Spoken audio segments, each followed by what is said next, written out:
is up? We are live in Salt Lake City.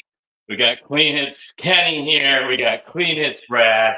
We're about to get ready to pick our asses up and get down to Delta Center for the pre-party. But right now we are still recovering from our first night in SLC. Utah is very, very bright. Yeah. Someone turned up the sun. Everything hurts. Yeah, I don't know if it's just the sun because it is kind of a beautiful day out. It may have been the being out a little too late at Cheers to You and roaming around Main Street for more than a work day's worth of hours. Yeah, I got my steps in for sure. I think at one point we had a destination in mind, and I think we were just at one point just walking in circles and talking about hockey, and so we probably were a sight to see on the streets last night. But hey, it's been an amazing time. Utah is amazing. This is beautiful out here. There's so much beautiful structures out here and buildings. So it's been a good time, and everybody's been really cool with us and throwing out some good suggestions. And what was that place that we went to earlier? Felt? Oh, today? Yeah. The Italian deli. I think it's Capanos. Capanos? Oh my God, it was so good. Yeah. But yeah, no, it's been amazing. So, well, we got to keep the party going. Gonna get some more recovery juice in us. Yeah. It's gonna be an awesome day. We're really looking forward to it. We wanted to hop on here and do a little live show before we head down to the Delta Center. Kind of recap the year, because as of last night, unfortunately, Utah has been officially eliminated from the playoffs. But when I say unfortunately, it was just an incredible year. I mean, if it weren't for significant injuries to significant pieces, this would have been a completely different outlook. I think we would have absolutely been right there with Minnesota, if not more points. So nothing to hang your head about. There's just been milestones all around this year, and we're going to get into that a little bit shortly. But Brad, what are your thoughts about the year? Yeah, it was a huge improvement from the team. I mean, this is a team that ended 6th or lower the past couple seasons in the standings, and feels really good to see them kind of climb. It seems like they're kind of beating out some of the other rebuilding teams that kind of started rebuilds around the same timeline. I mean, they're doing better than the Ducks in the standings, who started a rebuild back in like 2019. It's feeling good. The pieces are there. Things are kind of clicking. You can feel that upwards momentum. And it was great that these young kids got to play meaningful hockey all the way into April. What's up? The Puck Drop Podcast. Are you guys going to be at Delta Center for the game? Well, we'll probably have to meet up at the concourse or something if you guys are there. Yeah, I would love that. I can't wait to meet everybody. Like I was talking to Brad about this last night. Like I got a chance to fall in love with this team all over again when they moved from Arizona to Utah, and now I'm falling in love with all the fans and friends that we're making, and Utah itself. I mean, it's just amazing. So it's been an incredible year. Again, nothing to hang your head about. And look, wow. What Brad just mentioned, sorry, this is live, so, and my brain is not fully operating. But what he mentioned, the kids got a chance to play meaningful hockey, and just a couple milestones that I wanted to chat about right away is the fact that we have Gunner away, 4 points away from 60 points.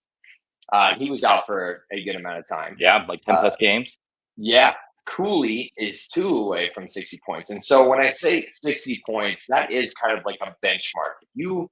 What defines a good season for a legitimate top 6 forward is typically A, 30 goals, or B, 60 points, or some kind of combination of both, right? 60 points kind of solidifies you as a legitimate player. Then you got to the upper echelon guys that are like 70, 80, 90, 100. So just seeing two of our young guns so close to 60 points, I mean, I don't see any reason why both couldn't reach that this year. Yeah. And that just kind of shows how imperative this year has been for those guys and for our future. And I love watching them play together. I joked with Brad, it's a little bit like Nicholas Backstrom and Alex Ovechkin light. Yeah. When they're playing together, and it's only up from here. So I can't wait to watch what they're going to look like in the next 5 years or so. Yeah, I mean, these are really young kids who have not hit their prime yet, and they are really solidifying themselves as top six forwards. No sophomore slumps here either, because that's always kind of a concern. Who knows? Maybe year three they slump a little bit, but I don't know. This offense just continues to improve. The chemistry continues to develop, and we saw the foreshadowing during trade deadline day with moving the Shea Weber contract. So you guys think there's going to be a big move this offseason. And all indications is that move would be to add to that top six. So if anything, we should have more firepower. As long as everybody stays healthy, I think these kids are just going to keep on growing and becoming better and better. Just really exciting stuff. Big shout out Daryl. Will definitely say hi. Make sure you come say hi to us if you see us roaming around. But this is going to be a fun day. It's going to be a really fun day. I think it's going to be kind of emotional because it definitely seems like this community is like a family. And I think, being Coyotes fans here, we kind of understood that.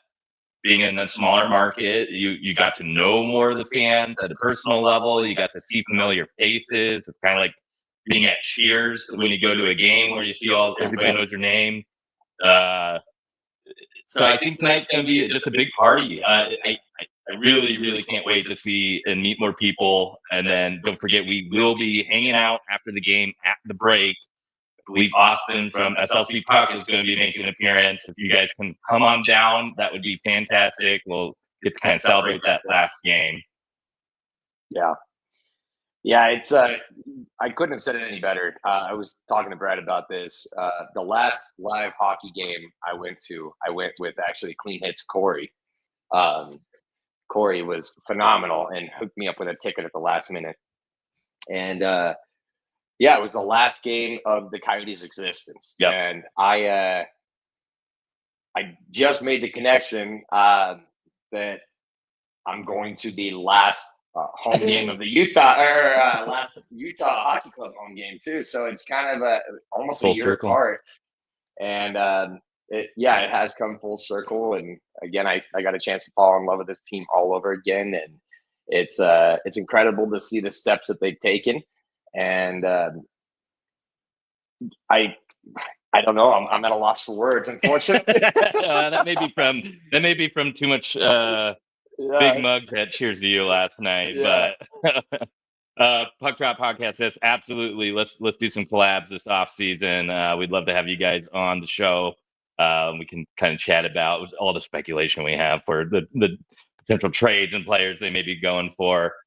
Big shout out, Rod. It was fantastic meeting you just about 2 weeks ago when I came out for the Tampa Bay game. Rod's just a fantastic person, individual. If you ever see him at the games, make sure you say that hi to him as well. And Sam, thank you for that shout out as well. Definitely go Clubbers tonight. So let's get into some of those milestones. Oh, wait, funny story. Me and Kenny, when we started our pilgrimage down to the epicenter of all the bars down Main Street yesterday, we're talking about how funny it'd be if we saw some hockey players, because we're staying pretty close to the Delta Center, about 5-minute walk from the DC. And lo and behold, across the street, we saw none other than Ryan O'Reilly with some of the other Predators. Unfortunately, we didn't have any of Sergachev's eggs to throw at them. And nor did we have any liquid courage at that point to heckle them. But we did see the enemy roaming around the streets of SLC. So that was pretty neat too. Yeah. I was thinking about it. I'm like, oh, we got to run over there, and then I thought, what would we say? Sprint over there and like, hey, what's up? What's up? And then I would have just drawn a blank. Yeah. And it would have been hard not to chirp them, but those guys are absolute farm animals, so they would have destroyed us. Yeah, but no, it was really cool, and I mean, we've seen a couple of other people that work for the team just walking down the street today, so it's so cool to have boots on the ground here and see Utah for what it's worth, because it's beautiful out here, and it looks like even the visiting players were outside and enjoying their time. So that's right, exactly, yeah. Well, yeah, and we're all twinned up today. We both have the Dylan Gunther Costco t-shirts on. Dylan Gunther's 21st birthday today. Wait, is it 21 or 22? I don't know. Let's see. Either way, that means that he's got to come and meet us afterwards, right? 22 today. Okay. So got to celebrate the birthday boy. Yeah, that'd be fantastic if we can meet up, but we'll see what happens. But right. I mean, feels like this could be a big Gunther night. I mean, I think the roof would come off if we can open the scoring with a Dylan Gunther goal, just like he opened the entire season with the first Utah Hockey Club goal ever. So that'd be a fun little tidbit of knowledge if it were to happen.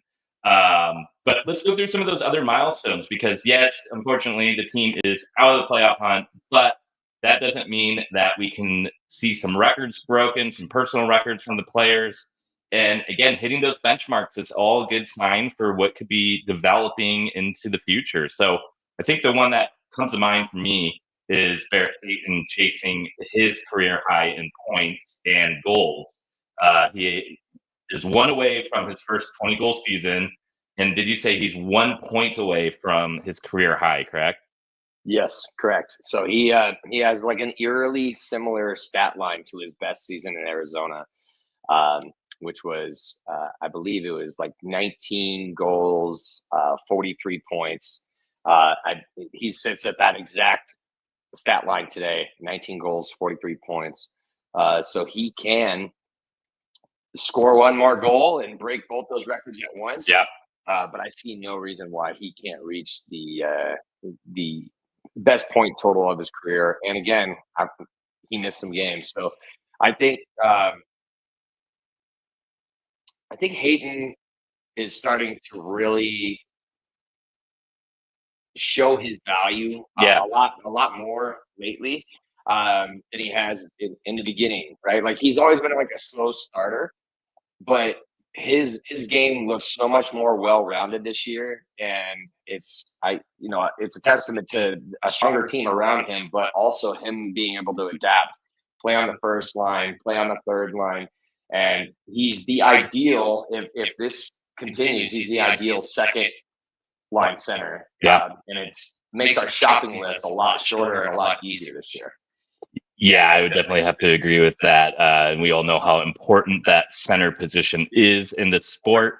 And one of those elements to his game that probably gets a little overlooked is just how nasty Barrett Hayton can be. I think he has to be at least in the top 20 percentile of the most hated and frustrating players to play against, because seemingly every other game he is in the front of the net and just getting screamed at by opponents or ripped off of the crease area and just agitating people. I don't know what he's saying down there, but it's working. But yeah, that would be fantastic to see him kind of hit that milestone, especially 20 goals. And it may not sound like elite 2C numbers. We were just talking about 60 points kind of being that benchmark of a top six player. But when you look around the league, centers are hard to find. And another guy who plays kind of a similar style, but a little bit meaner, is Sam Bennett from the Florida Panthers. And his career high point total was 49 points. So I think he's undisputedly a 2C. I don't think anybody would question that. And Barrett Hayton's kind of hanging around in that level of production. Yeah.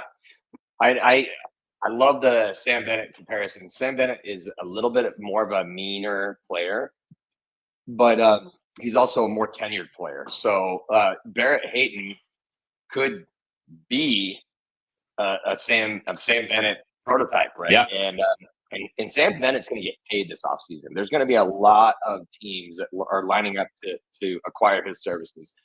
I love Sam Bennett. I would have loved it if I guess if you talked to me like 4 months ago when I wasn't really sure about Hayton, he would have been one of my number one targets this offseason. But now I don't feel like we really have a need for it, and I think that's the reason. The reason why is because Barrett Hayton continues to grow and show a little bit of nastiness, and he's also a supremely skilled player.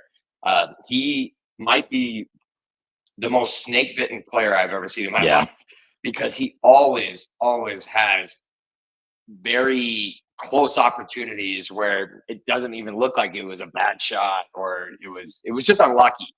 And so I'm excited to see him continue to grow, and I'm super glad that we decided to hang on to him, and he's having exactly. So he's having the success he's having. Yep. Another big milestone is Captain Keller here, who is looking to set his career high in points. His career high is 86. What is he at right now? It's 84. So 3 more points to set a new career high, which seems very, very likely with 4 games left, and 6 points away from his first 90-point season. That would be something to see. Obviously, tonight will be kind of pivotal to begin kind of that chase for 90 points. A multi-point game tonight would really kind of set that stage and probably would get him very motivated to try to get to that milestone by the end of the season. So lots to root for with Clayton Keller as well. And then obviously Cooley and Gunther, while they've already kind of beaten their career highs, they're so young in their careers, they got to keep on trying to set benchmarks. And, Cooley's due for a contract. So every time they notch a point, that's going to help them set that new bar. And another thing with Cooley is getting that signing bonus once he hits 60 points. So another really good target for him. Yeah. The crazy part about Keller, and I think that you and I had a conversation about this a little bit earlier, is that we didn't realize how sneaky elite Keller is. He, especially the last couple of years, he's been a completely different player, way more dominant. I think this captaincy has meant the world to Keller, and I think he takes it very seriously. Right now, Keller is tied for 15th overall among all NHL skaters for points. 15th overall. That's insane. It is. And he's in front of, or he's ahead of big name players. And so it really is incredible to see how much he's grown, and it still kind of shocks me. I know that he was not on Team USA. I mean, there's no way after 4 nations and after what Keller has done this year that he's not on the USA Olympic roster, right? You would have to think. And kind of going into this perspective of this being so surprising to us, maybe as a Utah fan where you weren't following the team necessarily in Arizona, this was the expectation for the star player coming in, but he's kind of had a long developmental curve. It really wasn't until those last 3 years, like you mentioned, that he's really blossomed into this point per game player. And, as being diehard Coyotes fans, it's hard to appreciate the good things we have, because I know. So few. And I think this is one of those things where it's like, wow, yeah, he's consistently doing this. He's 27 goals this season, so he's potentially going to have his second 30-goal season if he gets 3 more. He's ahead of guys like Matt Duchene, Martin Necas, Braden Point, Jason Robertson, Sam Reinhart, all these kind of names that are superstars in the league. And he's tied in with Panarin, Mark Scheifele, 1 point back from Rantanen. 3 points back from Sidney Crosby here. I mean, he is in elite company right now. And again, this offense is really only going to go up. And in fact, it kind of slumped compared to last season. Last season, I know they ended up right in the middle of the pack, 15th overall for goals for per game played. And I believe, I'll need to pull up shotprops.com, but I believe they are in the 20s. Let's see where they sit. For overall team offense? Yeah, for overall goals for per game played, Utah is actually 22nd. So they have kind of taken a smaller dip in that type of production. So again, I mean, this could be a player that if he doesn't set it this year, next year it could easily be a 90-point season for him. So yeah, and I think something you mentioned kind of triggered something in me. I think there's a legitimate Coyote effect. Yeah, the PTSD. Yeah, no, I truly do. I think that even now that this team has relocated to Utah, our players aren't shown or given the respect that they deserve just because they were at one point playing for a quote unquote joke franchise. I'll never call the Coyotes a joke franchise. I'm a loyal dog. But we were the joke of the league for a long time.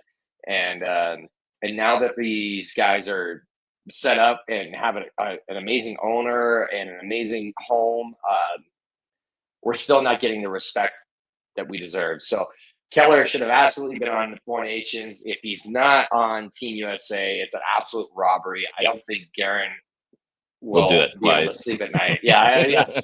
I think that I think Keller would absolutely have a bone to pick with Guerin. Guerin's a tough dude, though. I might just sit that one out,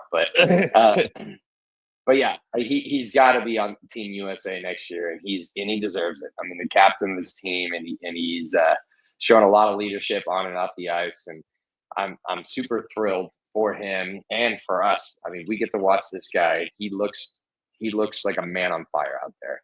And speaking of a man on fire, one of my favorite stats that we stumbled across, that's appropriate, that we stumbled across this weekend. Karel Vejmelka is 9th overall in goals against average and 14th overall in save percentage. Now you hear 14 and you're like, oh, 14 out of 32. That's kind of like almost right in the middle of the pack. There are more goalies than 32 teams, right? So, and that's because a lot of teams, have a healthy split with their goaltenders. So these numbers are indicative of a top 10 goaltender, and it's no question. And he deserved his contract. He has completely turned a leaf, in my opinion. He has grabbed control of the reins here, and I in the beginning of the year, I was always looking and advocating to grab a younger goalie prospect or somebody along those lines that we can groom into a number one goalie. I think Vejmelka has completely changed my mind on that. We have a legitimate number one goalie on our hands.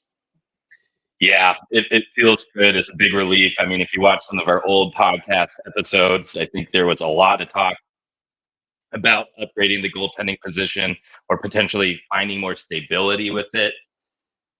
The really impressive thing here too with his save percentage and goals against average is the fact that he's played so many games too. That means he's had that many opportunities to potentially have more goals scored against him, and he is still maintaining that top 10 level of play. So really impressive there, getting his 22nd start in a row tonight, which I can't wait to hear some veggie chants. I hope people are smuggling in broccoli, all the vegetables to throw on the ice, and we get the big dub. I want to hear some veggie chants. I cannot wait to kind of experience that. And yeah, I think he's turned a lot of heads, and I have a lot of faith in our goaltending situation now, where that felt like one of our weaker points going into this season. Real quick shout out here to Utah Yeti. Definitely come by and say hi to us when we see you around the arena. And I noticed earlier, 3-putt, you better be having your daughter typing these comments and not staring at the screen, because we want to make sure you get there all right so we can say hi to you as well. Another quick shout out too, while we're kind of taking that little pause between topics, and that is to Overtime Cards. That's our partner.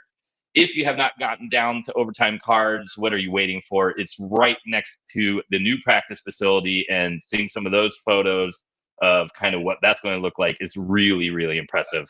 So I have a feeling Overtime Cards down in Sandy is going to become a pivotal hub for this community. When I got to go down there for the Sergachev signing, it again felt like people were family in there.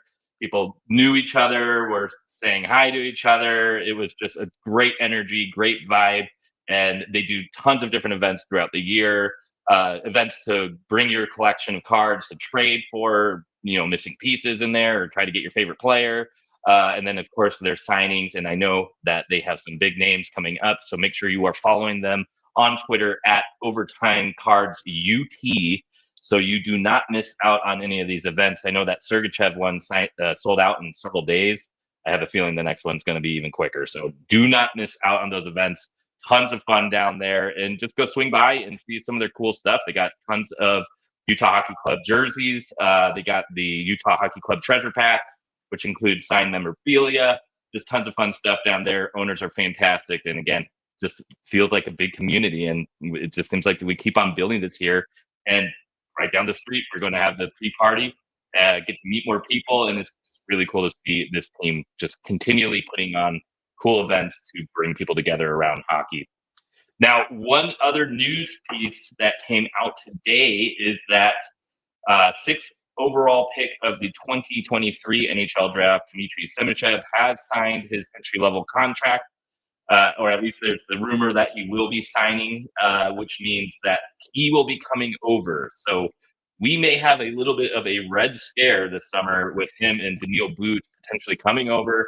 That is going to be a pivotal piece for this team moving forward. And I have a feeling Simachev, while he is eligible to go down to the AHL team, same as Daniil Boot, I have a feeling once we get to training camp, they are going to be really pushing to make the roster right out of camp and day one. So that is going to be a gigantic, a mammoth, if you will, addition to that blue line, because this is a 6'6", 6'7". It seems like Bill Armstrong changes his mind on how tall this kid is every time he has an interview, but he skates like the wind, and he knows how to hunt down players. Go watch some of his clips online.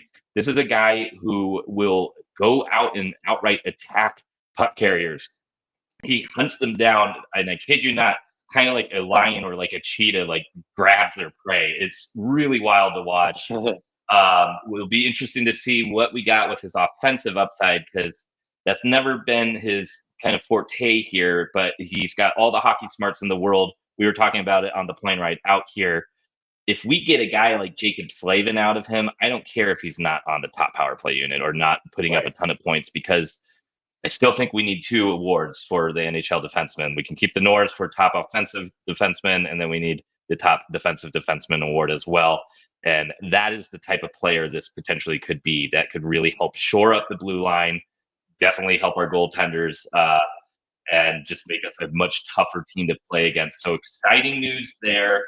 I have a feeling Daniil Boot will probably be next in line here too. And again, we could be adding 2 people who are nearly 7 feet tall to this roster next season.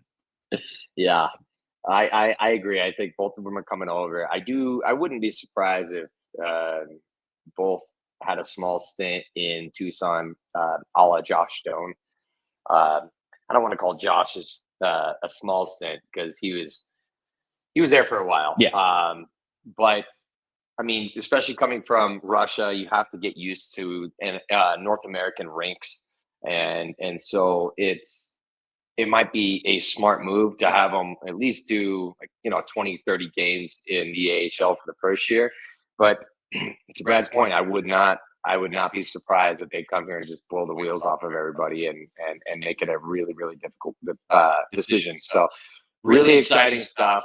I know Frank Saravalli just said it recently. I forget the exact stat, but the amount of first round draft picks that end up not being impactful players in the NHL is actually pretty high. He was advocating for changing the draft age to, I believe, 20, because then you'll see more finished projects there. But I was thinking to myself, and we chatted about it a little bit. I don't see a prospect in our pipeline that I could see busting. First round. Yeah, in the first round, correct. Yeah. So the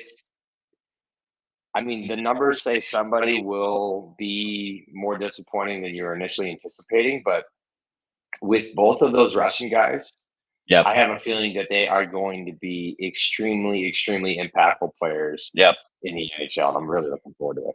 Yeah, and we already know that Maverick Lamara has that potential. He's played NHL games already. He looked like he fit in. Obviously, there's areas of his game he can work on. So I can't foresee him not at least being an NHL regular at the very least, right. Again, huge player too, 6'7". So I think that size is going to be tantalizing to any NHL team too. So maybe if he gets moved, I still think he will make an impact, which means that was a great draft pick regardless. Tej Iginla obviously has a high ceiling, pedigree there with his father. So I can't foresee that being an outright bust. Maybe the injury prevents his development, but I don't know. Obviously, we'll have a better idea next year. But right now, that developmental curve looks like it'll still continue to be on track as long as he's fine once he starts playing again. Cole Baudouin, a friend of the show, make sure you check our interview with him if you have not seen that yet. That was our second first-round pick of last year's draft. Super solid two-way center. Again, that's like a player any team wants. So as long as he can crack an NHL roster, whether that's a fourth-line center or third-line center or better, that's a valuable player. And his floor seems so high that I can't really visualize a way where he doesn't at least make some sort of impact on a roster. So, yeah, Bill Armstrong and the scouting team continually make magic. And again, the focusing on the Russian side of things too. We were talking about that earlier, about how many first, second, and third round picks have been placed on Russian prospects.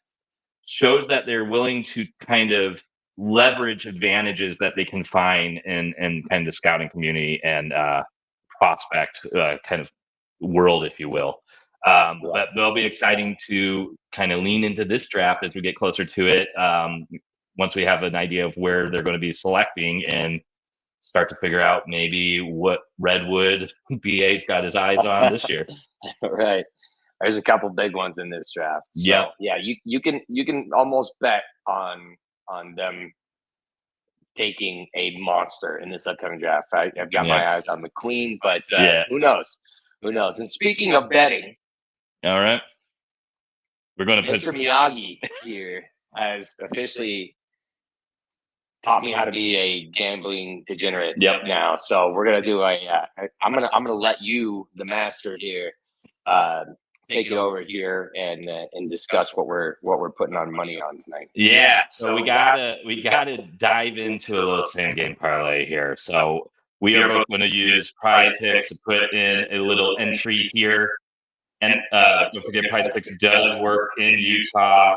But we're going to put a little stakes on this game, have a little fun, something extra to celebrate for. And I think the first piece we were thinking of doing is Schmaltz shots looked really good. His 1.5 line is something he's been dominating lately. He's another one of our milestone guys. I think he was, 2 points away from his career high. Oh, yeah. Over the last 5 games, he has hit his 1.5 shots on goal line, 5 straight. He hit 3 shots on goal 4 out of those 5 games, and he's averaging 6.4 shot attempts per game. I don't mind him at 3, to be honest. And you know what? I may pump him up to 3. Pump him up to 3? I may. Am I doing this? You can wire it down and keep him at 1, but I think I'm going to get going to go for the home run here, and I'm going to take him for 3 shots. Another guy, because on Prize Picks you do need to have a player from the opposing team. It can't have just Utah players. Former Arizona Coyote, Michael Bunting, may have a little extra motivation tonight to kind of get pucks on net. another 1.5 shots on goal prop that I love. I'm going to keep him at 1.5, but over the past 5 games, he's had 4 shots on goal twice, 3 shots on goal twice, and then 1 shot on goal. So he's hit that 1.5 line 4 out of those 5 games. He's hit the 2.5 line 4 out of those 5 games as well, averaging 5.6 shot attempts per game. So there's that kind of wiggle room in case he gets some shots blocked or misses. I think we have to go with the birthday boy. I'm already on his shots on my Gretzky account, so I think we go for a point. I don't mind doing a goal. I kind of like the goal, but it is riskier. All right, I'm just going to do a point for Dylan Gunther, and then I'm going to just grab linemate Clayton Teller here too. We can grab him for a point on Prize Picks as well. So those 4 players get to a 6 times payout. If you're taking Nick Schmaltz up to 2.5 shots, if you want to keep him in the safer territory at 1.5, that is absolutely fine as well. So again, that's Nick Schmaltz, 1.5 or 2.5 shots on goal. Michael Bunting, 1.5 shots on goal. Dylan Gunther point, Clayton Keller point. That's what we're going to be writing tonight. Use promo code BETZKY, BETZKY, and you'll get $50 on your first $5 entry as well. But just having a little bit of fun. Make sure you are gambling responsibly. But maybe that will pay for a little bit of our tab at the break. Right after the game, we are going to be hanging out at the break. SLC Puck will be joining us. I think some other people from the community will as well. So make sure you get your butts over to the break after the game. We'll have a little bit more to celebrate for. Otherwise, make sure you got your Dylan Gunther Costco shirt on. You can get those at shop.cleanhitshockey.com. You can find all our written work at cleanhitshockey.com. Make sure you're subbing with us at YouTube, following us on Spotify and Apple Podcasts as well. Get in the Discord if you aren't there already. We have a killer community there. That's discord.cleanhitshockey.com. Otherwise, I'm ready to pack this up and go down to the Delta Center. We got to head to the game, guys. Oh, Dave, you're going to Crownburger? Maybe we'll swing by there too. But anyways, we'll be out in the concourse in front of the Delta Center. Come say hi. Catch us at the game. Let's get a big win tonight. Let's have a hell of a night to celebrate the last home game. Big hugs all around. Big positive vibes. Let's have a fun night. Cheers. Cheers. Oh, probably should.